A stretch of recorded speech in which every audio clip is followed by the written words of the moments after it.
LAPD officer who had investigated the links between the LAPD and death row, until his probe was shut down by orders from on high.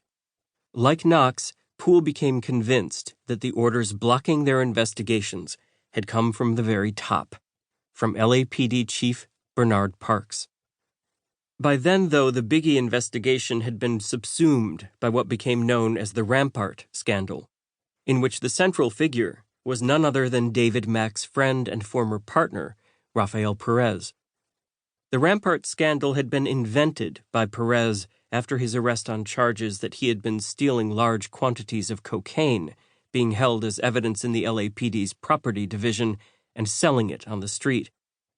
The Rampart scandal narrative, largely concocted by Perez, implicating dozens of mostly innocent officers in an epidemic of corruption and brutality, had been swallowed whole by the media in Los Angeles, particularly by the Los Angeles Times. In part, this was because that narrative was publicly endorsed by the Times' main source, Bernard Parks, whose motives were both personal and political. Poole and his investigation were first absorbed and then stifled by the Rampart scandal.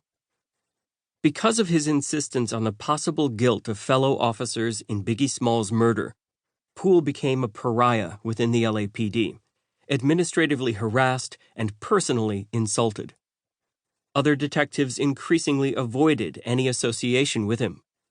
Nearly broken, he took a leave of absence to consider his options, then returned to the LAPD after being transferred out of the robbery-homicide division.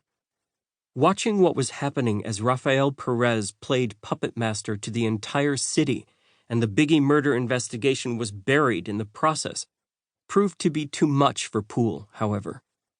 In 1999, he resigned from the LAPD after nearly 19 years on the job, walking away not only from the career that had been the core of his identity, but also from the pension he might have attained by remaining with the department for another 14 months. He filed a lawsuit against the LAPD and Chief Parks that was dismissed on a statute of limitations claim by the city of Los Angeles. At that point, Poole had been marginalized to the point of non-existence. There's some irony, I think, in the fact that I found my way to him by a process that was almost a reverse engineering of the one that had at first diverted Poole's investigation of the Biggie murder, then terminated it. In 2000, I was asked by Rolling Stone magazine, where I'd been a contributing editor for many years, to consider writing an article on the Rampart scandal. I gave a tentative answer of yes, then asked that every article ever published on the scandal be delivered to my hotel room in Los Angeles. I spent several days reading, and what most astonished me was how little there was there. Not only was the fabric of the Rampart scandal shockingly flimsy, but it was obvious that the entire thing rested on the claims of a single individual, Rafael Perez, who was a far from credible character. I made an appointment to meet with Richard Rosenthal, the deputy district attorney who had both prosecuted Perez on the drug theft charges and brokered the deal that resulted in the Rampart scandal. During our conversation, Rosenthal shared two pieces of information that stunned me. The first was that Rafael Perez had failed not one, not two, not three, not four, but all 5 of the polygraph examinations to which he had submitted.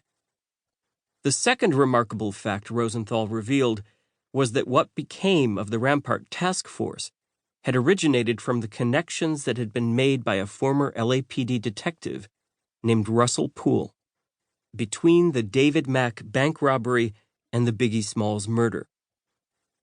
For a Rolling Stone reporter, that last was obviously compelling news. I knew I had to meet this Russell Poole and made arrangements to do so through Poole's attorney, who insisted that we meet at his office in Beverly Hills. I found the lawyer to be unhelpful. His main concern seemed to be maintaining control of both Poole and our conversation. Fortunately, he was called out of the room by his assistant at one point, leaving me alone with Poole. "I need to talk to you without this guy around," I told Poole, and handed him a business card with my cell phone number written on it. He called me the next day and agreed.